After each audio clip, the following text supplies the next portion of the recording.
The champagne growers of France have never had it so good. Sales are fizzy to say the least, hitting a new record last year. Nearly 340 million bottles were sold worldwide. The high euro may be pushing down sales in the US, but the newly rich and emerging markets in China and India are picking up the slack. In fact, there may soon not be enough bubbles to go around, and the champagne industry, not known for being radical, has to embark on its own revolution. We think that if one day the Chinese and the Indians started really to drink champagne, wow, my gosh, it would be very, very difficult to cope with this development. For the first time since the 1920s, it's looking to expand its wine-growing territory significantly. A secret panel of experts has singled out 40 village and town districts, which it considers have the climate and soil to produce champagne without diluting quality. We want champagne to be, after the extension, we want champagne to be even better than it is today.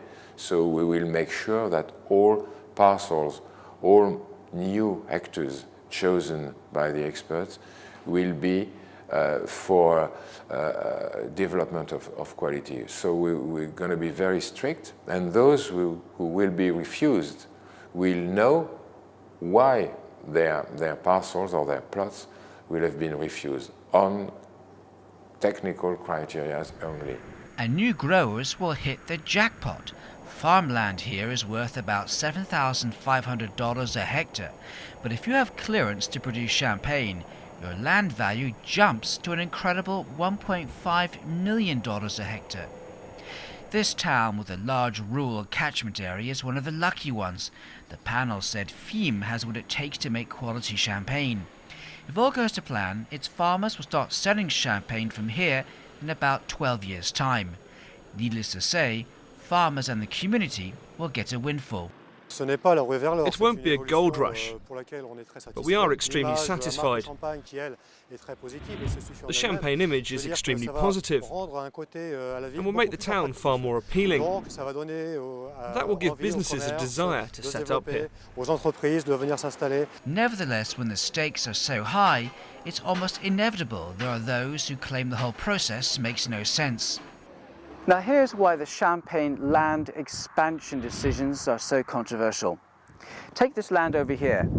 Well, soon farmers will be allowed to start producing champagne. Just walk a few meters over here though, and the farmer over here won't be allowed to produce champagne. He or she'll have to produce sparkling wine instead. Hundreds of farmers are claiming they have the soil and climatic conditions necessary to make champagne too. Ce sont les mêmes terrains. It's the same land, the same hills, and the same ideal south-facing fields, so it's perfect for producing champagne. If there is a champagne establishment, this man represents it. 5 generations of the Thailand family are producing champagne. They say overproduction of high-quality wine elsewhere in France, especially Bordeaux, almost ruined the brand. He says champagne must not expand rapidly, even if that upsets some people. Let's stay the best sparkling wine of the world with the highest quality level. You know, we are not here to make a lower level of champagne just to have farmer friends, you know. But these two farmers are leading a campaign to join in the celebrations. They own plots of land where champagne was once produced at the beginning of the 20th century. They even have the official government documents to back it up. But they've been told their land is no longer up to scratch. When you see how the big players treat us, we are not in the mood to give up. We feel there is certain arrogance, and we are just treated as insignificant. They're taking their fight to the courts and have one valuable argument on their side. They already produce sparkling wine from their vineyards and vow few champagne fans could tell the difference.